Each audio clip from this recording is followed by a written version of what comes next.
You know, in any given year on motoring, the chances are you're going to see product from most of the North American car manufacturers. Now, obviously, giants like Ford and General Motors have an edge, but you know, even comparatively small companies like Honda will pop up on the program more than a few times, and for good reason.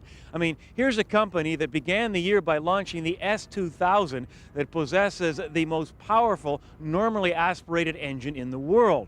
And now they've gone 360 degrees and become the first company to sell the cleanest vehicle in the history of the gasoline engine.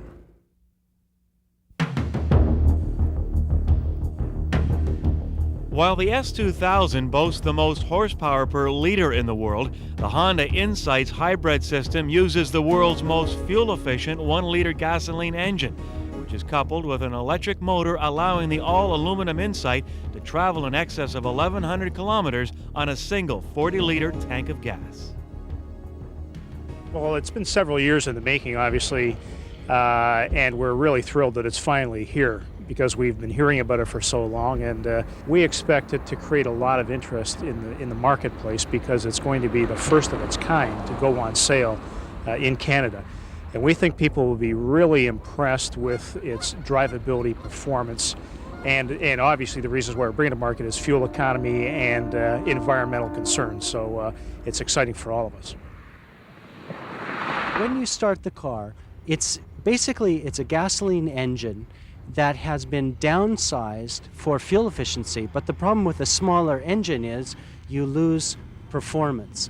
By adding an electric motor to assist with acceleration, we make the motor and engine combination feel much bigger without consuming more gasoline. And when you are decelerating, you're recharging the batteries. So it's a very elegant solution to a tough problem of reducing fuel consumption.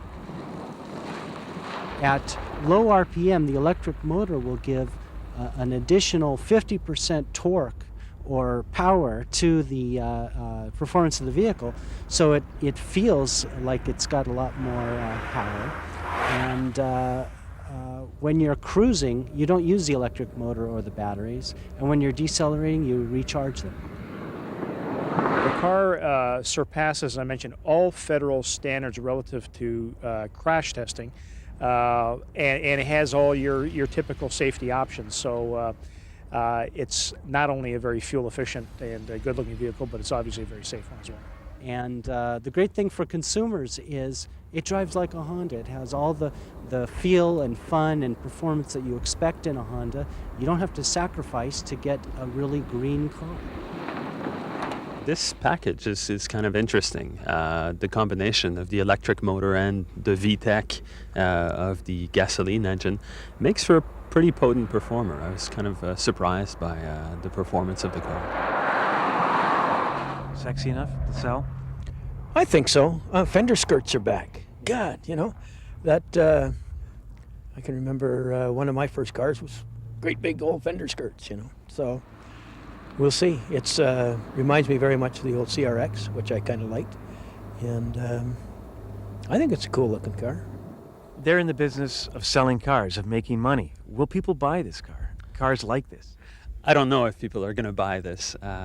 When you look at it, it's $26,000. It's a two-seater, and there's not that much space inside. So from a practical standpoint, you can buy, you know, for $26,000, you can buy a roomier, faster, more practical car.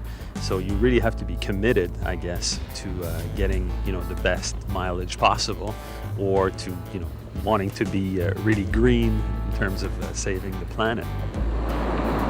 It is a great technology, and by bringing it to market first, we will be able to get more experience than our competitors, get a jump on them. And when they're coming out with their first car, we'll be on our second or third car. We hope some people will be parking their SUVs for the week, save it for their weekend family outings, and maybe commute to work in this car. It'd be a great improvement. You know, rightly or wrongly, a lot of people associate fuel-efficient vehicles with being simply cheap and possessing poor performance. Well, of course, Honda is hoping the Insight will change that. And you know, after logging close to 1,000 kilometers behind the wheel, I think they've accomplished it. First, it's fun to drive, it's peppy, and maybe more importantly, it's received lots of positive reaction from both old and young. But you know, there are still two questions that remain unanswered about the Insight. Can it pass Graham's rigorous test drive, which we'll have in just a couple of weeks? And two, can the Insight endure a Canadian winter? We'll find the answer to that question when the Insight joins Motoring's long-term test fleet this fall.